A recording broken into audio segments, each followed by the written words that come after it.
परम पूज्य प्रातः स्मरणीय श्री राधा चरण दास जी महाराज, श्री राधा शरण देवाचार्य जी महाराज हैं, यही नाम है, बड़े महाराज जी टटिया स्थान वाले, श्री राधा चरण दास जी महाराज बहुत अच्छे महात्मा थे। हम आप सबने दर्शन किया ही, हमेशा माला उनकी चलती रहती थी और कोई साधु जाता तो यही इशारा करते कि माला। तो एक कोई भगत उनके यहाँ आए, शिष्य ही थे वहीं के, बड़े प्रेमी थे वृंदावन के। उन्होंने प्रार्थना की कि इतने दिन ब्रज में आते हो गए, कभी ठाकुर जी श्री जी का दर्शन नहीं हुआ, कब राधा श्याम श्यामा श्याम का दर्शन कब होगा, कुंज बिहारिणी बिहारी जी का दर्शन कब होगा। महाराज पता नहीं किस भाव में थे, चले हो जा बरसाने मोरकुटी।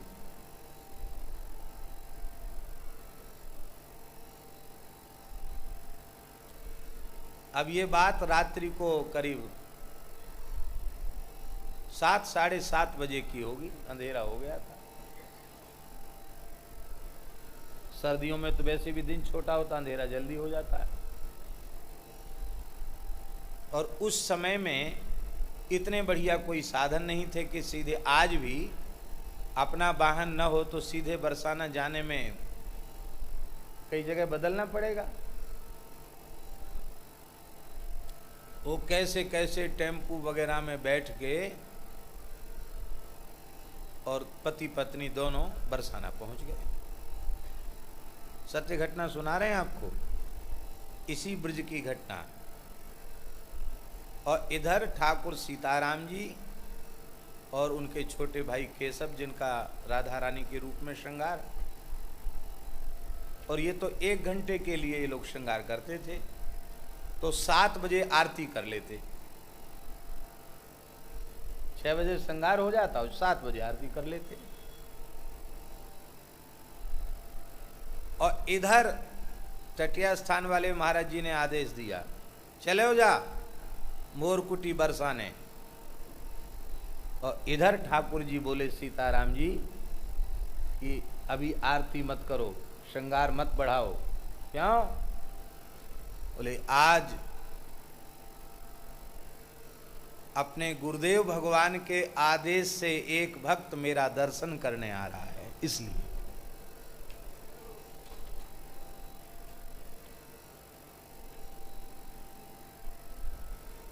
और इधर वो विह्वल एकदम व्याकुल मोरकुटी, उधर से एक रास्ता है ना मोरकुटी चढ़ने का, ये अपने गवर कुंड के उधर से एक रास्ता है, वहाँ से चढ़ के मोरकुटी पहुँचा कि ठाकुर जी मिलेंगे।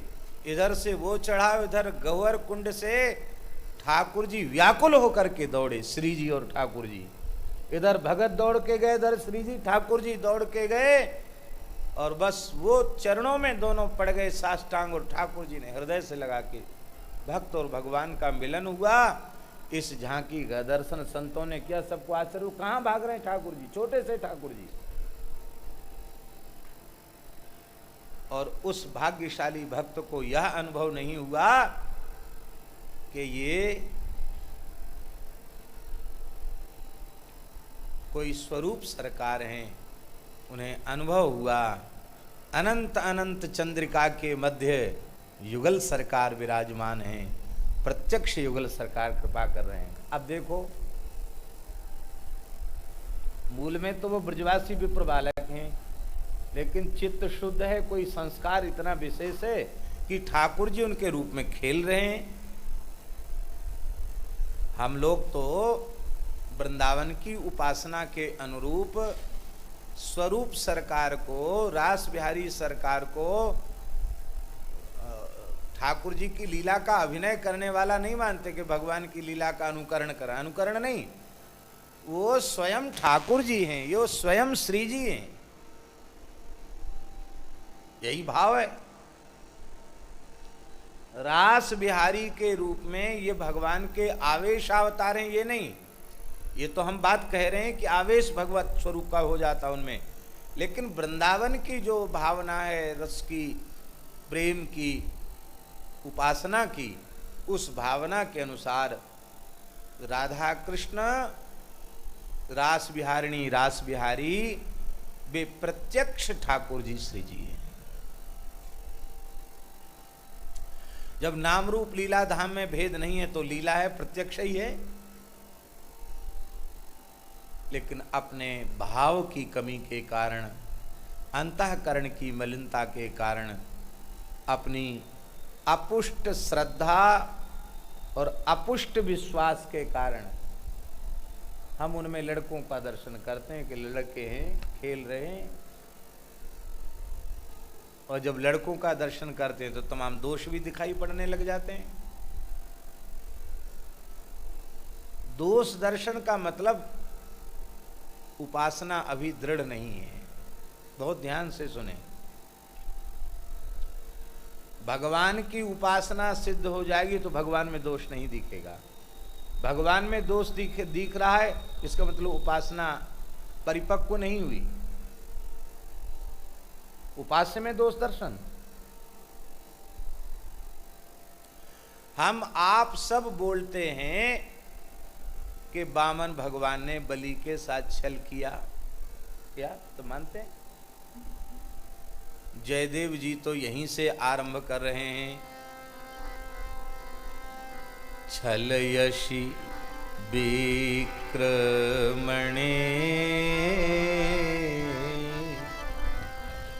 छलयसि विक्रमणे बलिमद्भूत वामन छलयसि विक्रमणे बलिमद्भूत वामन पदनख नीर जनित जन पावन पदनख नीर जनित जन पावन केशव धृत वामन रूप जय जगदीश केशव धृत वामन रूप जय जगदीश केशव धृत वामन रूप जय जगदीश केशव धृत वामन रूप जय जगदीश।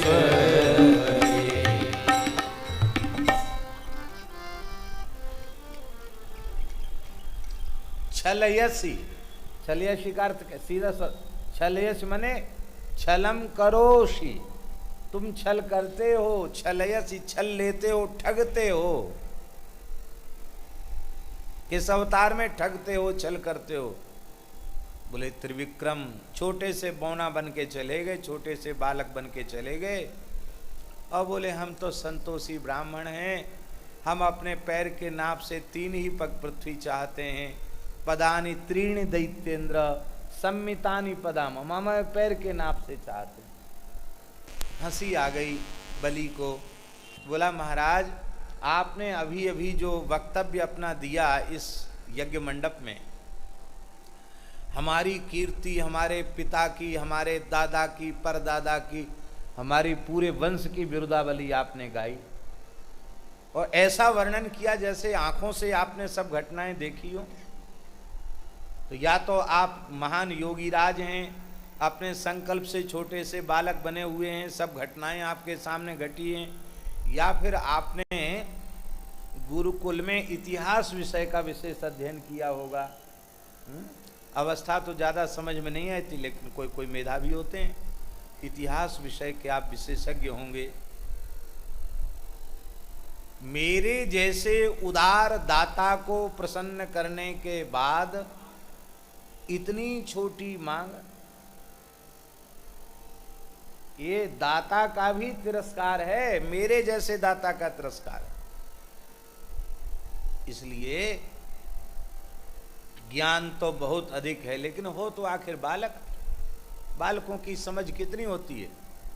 कई बार छोटे बच्चे 2-2, 3-3 घंटा रोते हैं।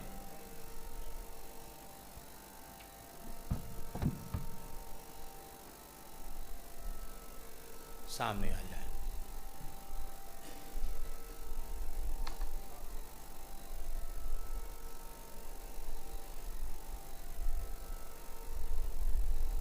ऐसी बढ़िया सनका देखो कैसी जोड़ी लग रही है। सनक सनंदन सनातन सनत कुमार, वाह धन्य है। बालक वेश में संत बड़े प्यारे लगते हैं। श्री वृंदावन बिहारी लाल, क्या कह रहे थे? हाँ, तो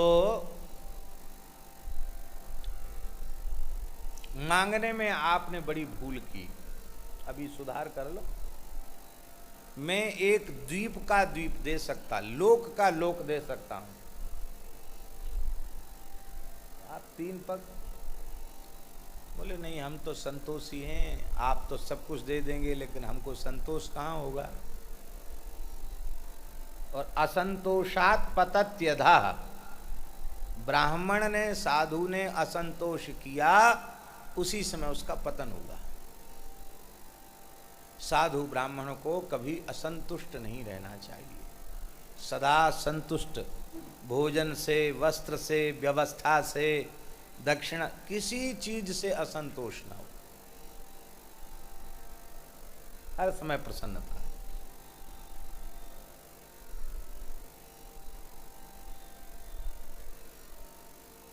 अब ब्राह्मण देवता मन में विचार करेंगे कि भाई कोई जजमान के यहाँ गए, वो 8 घंटे 10 घंटे अनुष्ठान किया, माला फेरी, जाने क्या क्या श्रम किया, और उसने दक्षिणा बहुत कमती दी। तो ऐसी स्थिति में संतोष कैसे किया जाए?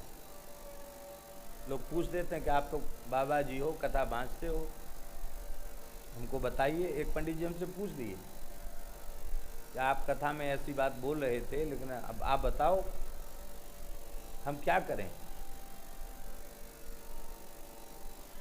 बुलाया जजमान ने, मेहनत पूरी करी बड़ी निष्ठा से, 8 घंटे 7 घंटे बैठे, और चलते समय बस सुखल सुखल 1100-2100 रुपये पकड़ा दिए।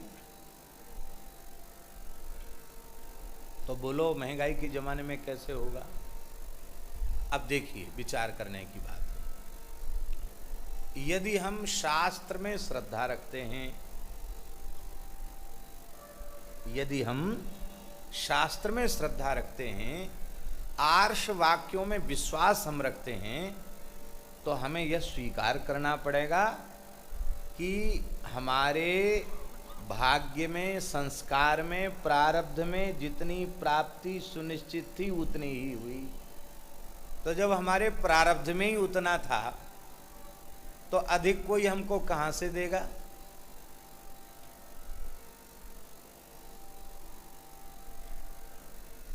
प्रहलाद जी कह रहे हैं, सुखम ऐन्द्रियकम दैत्या देह योगे न देहिना सर्वत्र लभ्यते दैवाद्यथा दुःखमयत्नता। प्रहलाद जी कहते हैं कि देह इंद्रिय के सन्निकर्ष से जन्य जो विलास की सामग्री है, भोग की सामग्री है, उसकी प्राप्ति का और उसके संग्रह का प्रयास साधक को नहीं करना चाहिए।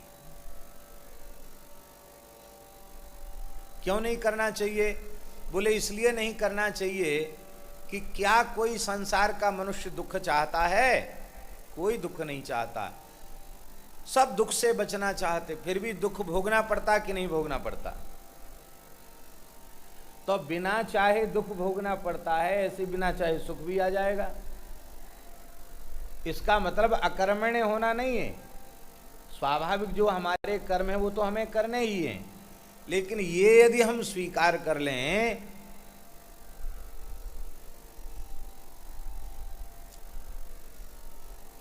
तो हम दुख रहित हो जाएंगे। तो जितने प्रारब्ध में था उतना ही मिला, उससे ज़्यादा नहीं मिल सकता था। हम लाख कोशिश करते तो नहीं मिलता, क्योंकि हमारे प्रारब्ध में ही इतना था। इस बात को, शास्त्रीय बात है, इस पर हम विश्वास करें तो संतोष हो जाएगा। और दूसरी बात यह है कि ब्राह्मण को पाठ की, जप की, अनुष्ठान की दक्षिणा कम दी गई, तब तो बहुत बड़ी भगवान की कृपा भई। क्यों? बोले यजमान ने जितनी श्रद्धा, जितना उसका भाव, जितनी सेवा की, उसके अनुरूप उसको फल मिलेगा। ध्यान में ही बात,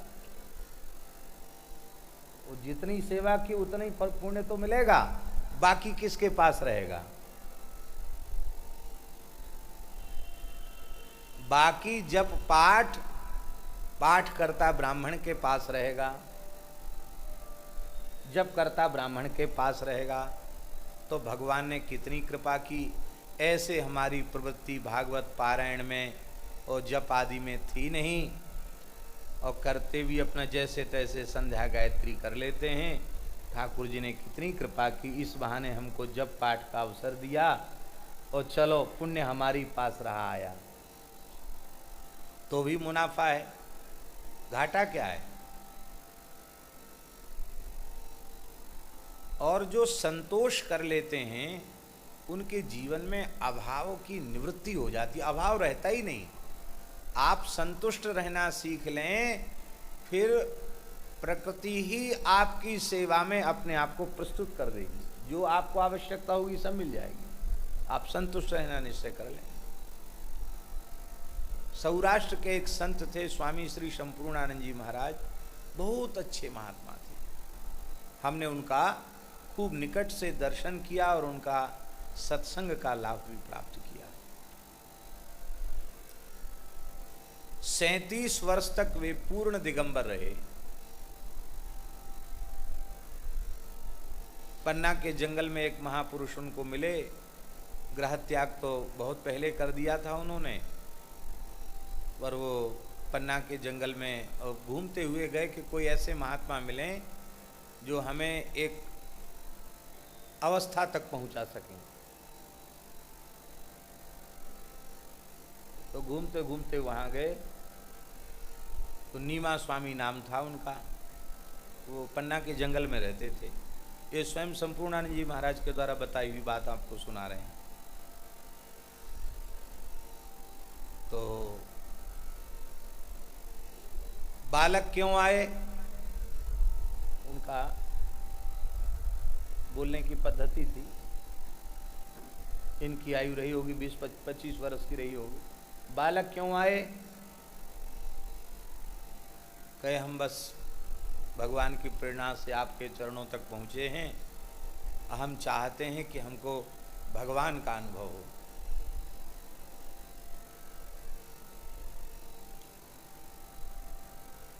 भगवान का प्रत्यक्ष दर्शन करना चाहते हैं। तो बोले बात बनाकर समय खराब करने वाले बहुत लोग आते हैं, भाग जाओ यहाँ से। कहा हम भागने के लिए नहीं आए हैं, हम समय खराब करने के लिए भी नहीं आए हैं। आपकी वाणी से जो शब्द निकलेगा उसका अक्षरशः हम पालन करें, इस दृढ़ निश्चय के साथ आए हैं।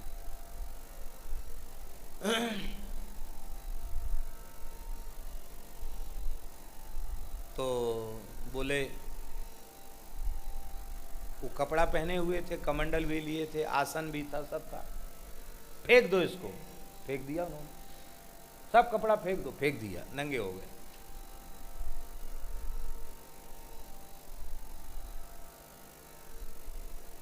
अब बोले चारों ओर घूमो, हाथ जोड़ के कहो सब नारायण है, सब नारायण है, सब नारायण बोलो। संपूर्णानंद जी कह के गदगद हो जाते थे। बोले ये बात तो कितनी बार पढ़ी थी, कितनी बार सुनी थी, सर्वम विष्णुमयम जगत सर्वम खलविदम ब्रह्म, लेकिन उन संत के वाणी से निकली हुई बात इतनी प्रभावी हुई कि हमको भीतर से पक्का निश्चय होगा कि सब कुछ नाम है। और बोले बस अब जाओ विचरो, बोलना नहीं किसी से। सामने पशु पक्षी कीट पतंग मनुष्य कोई आवे, ये नारायण है ऐसा कहकर मन ही मन प्रणाम करना, बस तो यही साधन है। जाओ चले जाओ। शरीर के व्यवहार के लिए भी कभी किसी से कोई याचना नहीं करना, सब कुछ नारायण है, बस हो गया उपदेश, जाओ। बोले वहां से हम चल पड़े। तो अभी देह के अध्यास की निवृत्ति नहीं हुई थी, इसलिए भूख प्यास ठंडी गर्मी, कभी गुजराती शरीर तो कभी बिना कपड़ा के रहने का अभ्यास नहीं। गुजरात में तो आज भी महाराज हालत इतनी खराब है कि त्यागी तपस्वी लंगोटी में घूमे तो कई बार जो जहाँ संत जाते वहाँ की बात अलग है, नहीं लोग पत्थर मारने लग जाते हैं कि बापू कपड़ा पहरो। वहाँ तो ऐसा क्षेत्र है हमारा, खाली लंगोटी में घूमना मुश्किल है। वहाँ राजस्थान बढ़िया है इसके लिए, मध्य प्रदेश बढ़िया है, लंगोटी लगाए घूमो चाहे नंगे घूमो। गुजराती लोग तो बड़े अपने को सभ्य मानते हैं, और कई जगह तो ऐसी भी स्थिति है गुजरात में कि बढ़िया सुंदर कपड़ा पहने हो, चमकीला कुर्ता और बढ़िया सुंदर अंगूठी हो, कुछ सोने की माला चैन वगैरह हो, अंगूठी हो, कुछ बढ़िया सुंदर केस हो, सुंदर सजावट हो, तो कहेंगे मोटा बापू छे।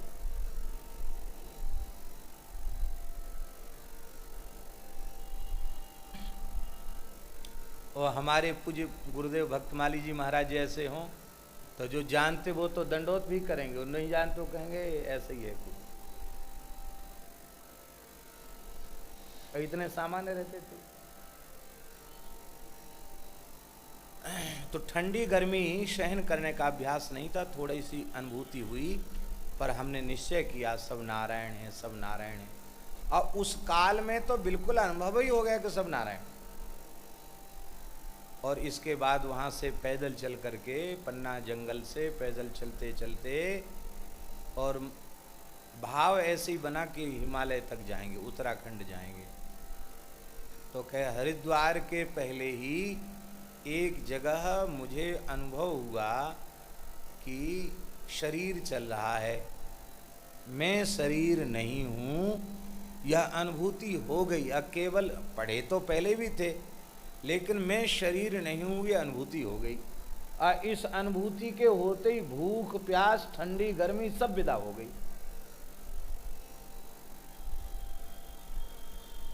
तो वे कहते थे कि उन 37 वर्षों में मुझे याद नहीं है कि मैं कभी भूखा सोया हूँ, और मुझे याद नहीं है कि मेरे पैर में कभी कांटा लगा हो। कह कह के फपक फपक के रो पड़ते थे, परमात्मा कितना दयालु है, एक नंगे को जो बोलता भी नहीं, 37 वर्ष तक बोले ही नहीं, इशारा तक नहीं किया कि प्यासे हैं कि भूखे हैं। बोले न कभी प्यासा रहने दिया, न कभी भूखा रहने दिया। और जूता पहनने वालों को भले ही कांटा कंकड़ पत्थर लग जाए, बोले हमको 37 वर्ष में कोई न कंकड़ चुभा पैर में और न कांटा चुभा।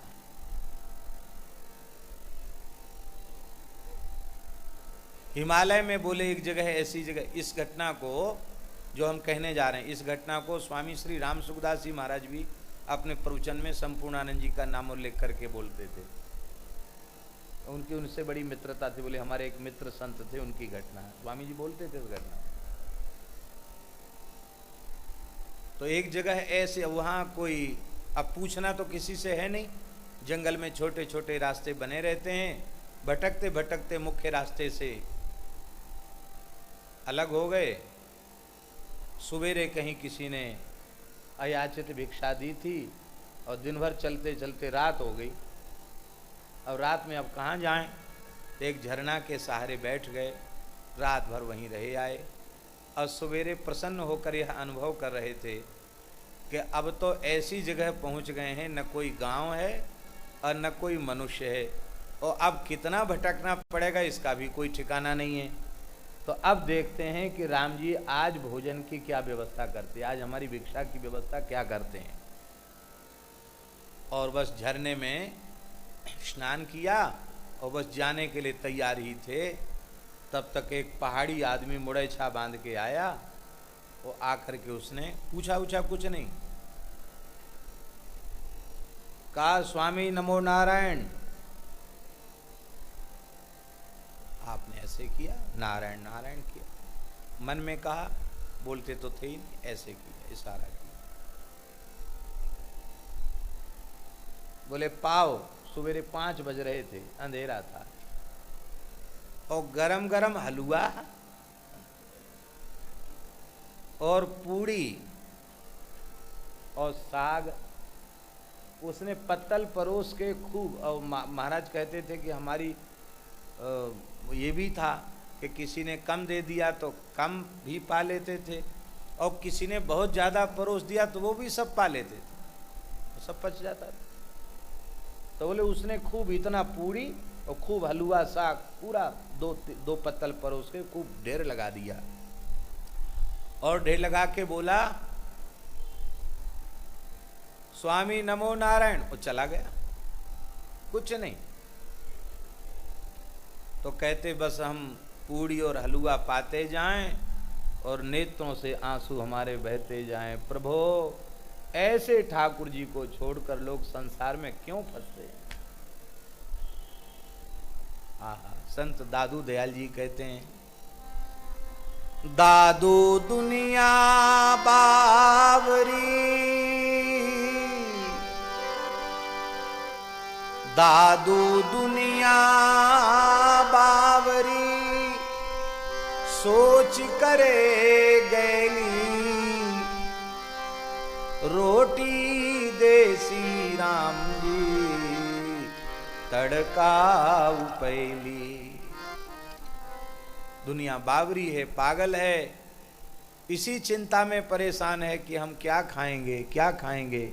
अरे राम राम करके तो देखो, सूर्योदय पीछे होगा, तुम्हारे प्रसाद की व्यवस्था पहले हो जाएगी। रोटी देसी राम जी, कब देसी? बोले तड़काऊ पहली, तड़का होने से पहले, माने प्रभात होने से भी पहले तुम्हारे भोजन की व्यवस्था हो जाएगी, निश्चित हो जाएगा तुमको कहाँ भोजन करना है।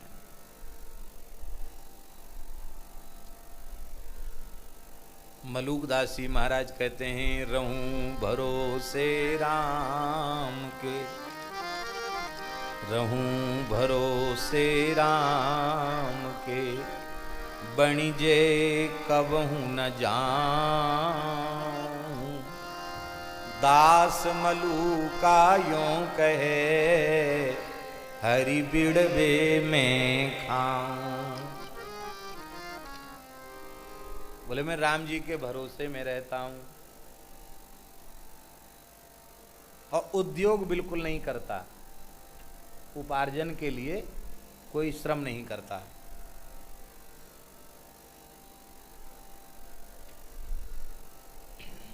गृहस्थ लोगों की बात तो हम नहीं कह सकते। यहाँ बाबा जी जितने बैठे, बताओ कितनी बीघा खेती है, कितनी बड़ी दुकान है, हैं? ऐसे भी लोग होते हैं महात्माओं में जिनकी दुकान भी है और बैंक बैलेंस भी है, लाखों भगत भी हैं, ऐसे भी होते हैं। लेकिन वस्तुतः जो महात्मा हैं, भजनानंदी संत हैं, उनको पूछो कितने पैसा की नौकरी करते हो, कहाँ से आती, कहाँ व्यवस्था कैसे होती है। रहूं भरोसे राम के, बणिजे कबहू न जाऊं, तो दास मलूका यों कहे, हरि बिड़बे, बिड़बे माने व्यवस्था करना, मैं खाऊं। हमने राम जी से कह दिया कि देखो 2 काम आपने मनुष्य को सौंपे हैं, खाओ कमाओ और फिर हमारा भजन करो। तो देखो सही सही बात है, हमसे दोनों काम करके भजन नहीं होगा, थोड़ा हमें हल्का करो। राम जी बोले क्या करें? बोले खाने का ठेका तो हमारे पास रखो, कमाने का ठेका, व्यवस्था करने का ठेका अपने पास रखो। इतना कर सको तो राम राम करेंगे, नहीं नहीं करेंगे।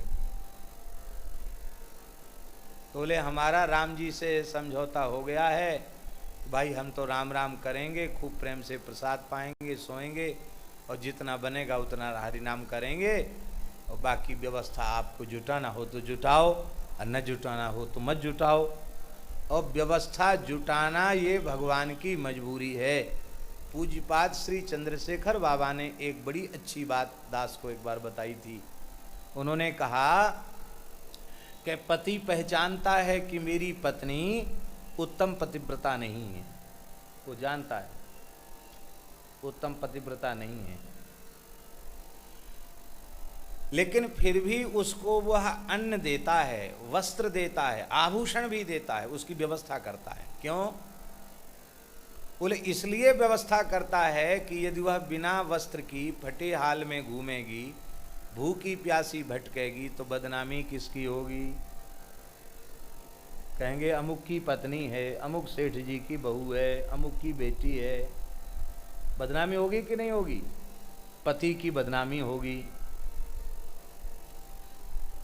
तो बोले ऐसे ही हम जीव उत्तम पतिव्रता के लक्षण तो नहीं है कि उत्तम के असि बस मन माही, सपने हूँ अन्य पुरुष जग नाही। उत्तम पतिव्रता के लक्षण तो नहीं है। कभी रूप में मन गया, कभी रस में, कभी गंध में, कभी शब्द में, कभी स्पर्श में, जाने कहाँ कहाँ मन नहीं भटक रहा है।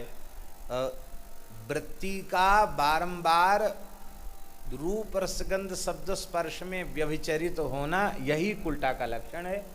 अब वो लक्षण हमारे में घटित हो रहा है, लेकिन फिर भी भगवान व्यवस्था कर रहे हैं कि नहीं? क्यों? बोले इनके नाम से लंगोटी लगाई है, गुरुदेव ने पाणी ग्रहण करा दिया है, तो भाई भले ही चाहे सती हो चाहे असती हो, व्यवस्था तो हमको करनी पड़ेगी, और नहीं व्यवस्था करेंगे तो बदनामी किसकी होगी? बोलो भक्त वत्सल भगवान की। ठाकुर जी की बदनामी होगी। बदनामी, इसका मतलब बदनामी से भगवान भी डरते तो हैं, और नहीं डरते तो हमारे जैसे लोगों की व्यवस्था कैसे होती? सच्ची बात है, ईमानदारी की बात है। साधु महात्मा वैष्णव संत ये तो बहुत श्रेष्ठ शब्द हैं, ये कोई विनम्रता आप नहीं समझ लेना। अपनी ओर देखने पर लगता है कि ईमानदारी से हम मनुष्य कहलाने लायक भी नहीं। महात्मा होना, संत होना, ब्राह्मण होना, भक्त होना, विरक्त होना बहुत ऊंची बात है। ईमानदारी से अपनी ओर देखें तो मनुष्यता के जो लक्षण शास्त्रों में, वे हमारे में नहीं है। मात्र तिलक धारण किया है, तुलसी धारण की है, भगवान का बाना धारण किया है, उसकी महिमा इतनी है, समर्पण भी नहीं, श्रद्धा भी नहीं, जैसा विश्वास होना चाहिए वैसा विश्वास भी नहीं, और एक बार छटाक भर आटा भी खा सकें इतना भजन नहीं है। लेकिन इसके बाद भी जितना खा नहीं पा रहे हैं उससे अधिक ठाकुर जी खाने को दे रहे हैं, जितना पहन नहीं पा रहे हैं उससे ज्यादा कपड़ा दे रहे हैं।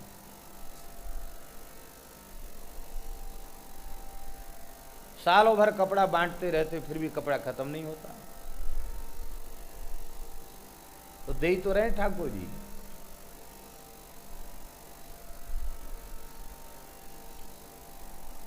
और जो आवश्यकता है उसकी पूर्ति भी ठाकुर जी कर रहे हैं।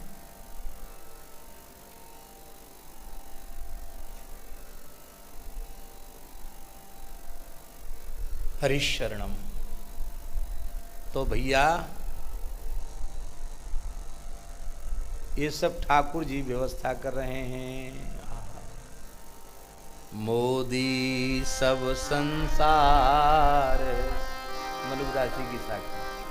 मोदी सब संसार है, साहिब मेरे राम।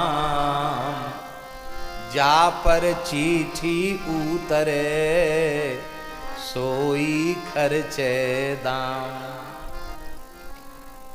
सब संसार खाने कमाने में लगा है, मोदी है, व्यवसायी है, और राजाधिराज हमारे श्री ठाकुर जी हैं। जब जिस पर चिट्ठी पहुंच जाती है, 12 घाट में इतना घी भेज दो, इतना तेल भेज दो, इतना आटा बूरा भेज दो, जिस पे चिट्ठी पहुंच गई वो पहुंचा गया। अब चिट्ठी किस पे आती है बोलो?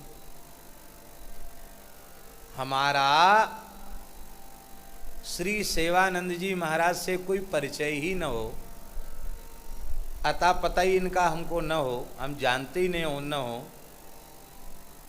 तो हम इनको न्योता थोड़ी भेजेंगे, चिट्ठी भेजेंगे आपके पास।